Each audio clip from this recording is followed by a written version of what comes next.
If you were born in the early 1980s, you probably remember a beloved stop-motion animation series, Wallace and Gromit. Their claymation adventures were innocent, even heartwarming. At least that's what we were told. Today in this video I'm going to be explaining the analogue horror of Wallace and Gromit, but mainly Wallace. Get this, it's 1989 and Wallace and Gromit was just starting to grow in popularity with their first ever short, A Grand Day Out.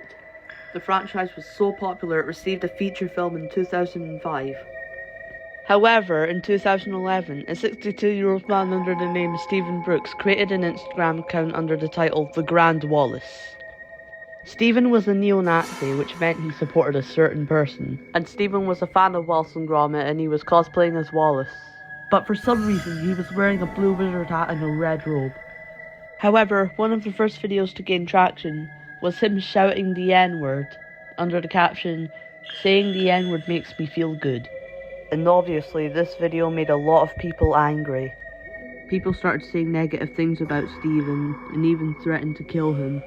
The negativity has caught the attention of Stephen himself, and even set out a warning for everyone to see.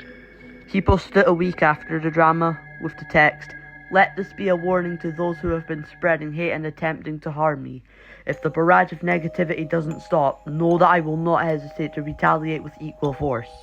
I have the power to defend myself and will use it to the fullest extent if necessary. I will not be intimidated or cowed by the actions of cowards who hide behind their screens." However, the warnings only served to fuel even more hatred and anger from people online. Comments on his Instagram account ranged from disgust and condemnation to outright death threats. Some people urged him to seek help and forgiveness, while others openly vowed to do him harm or turning him to the authorities. In a horrifying turn of events, Stephen uploaded a picture to his Instagram account showing him holding a crying newborn baby, with the text caption that read, "If the hate continues, this baby gets it." The sight of the innocent infant in Stephen's hands sparked outrage and horror among people online, who condemned his actions and called for him to be arrested. One day, Stephen suddenly went live on Instagram, holding the crying baby in one hand and a sledgehammer in the other. In a horrifying scene, he lifted the sledgehammer high above his head and brought it down with all his might, bashing the infant violently. As the baby's body lay lifeless on the ground, Stephen grinned maniacally at the camera and said, "I warned you." The live stream abruptly ended, leaving people online stunned and horrified by what they just witnessed. After the live stream, the video of the assault went viral, resulting in even more outrage from people online. Many called for Stephen to be arrested and charged with murder, while others demanded that Instagram shut down his account for good.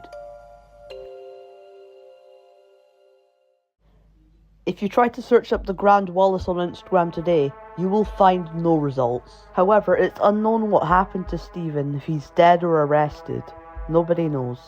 And I'm making this video today to serve as a warning. This person could still be around online, and I want to make a full disclaimer that if this person ever does come back, do not interact with them. Along with this, I will not be re-uploading any of the footage used in this video anywhere else on YouTube. So if you're looking for uncut imagery for the Grand Wallace, please be careful. With all that being said, thank you all so much for watching. Because without you guys, there would be no Grand Wallace here today.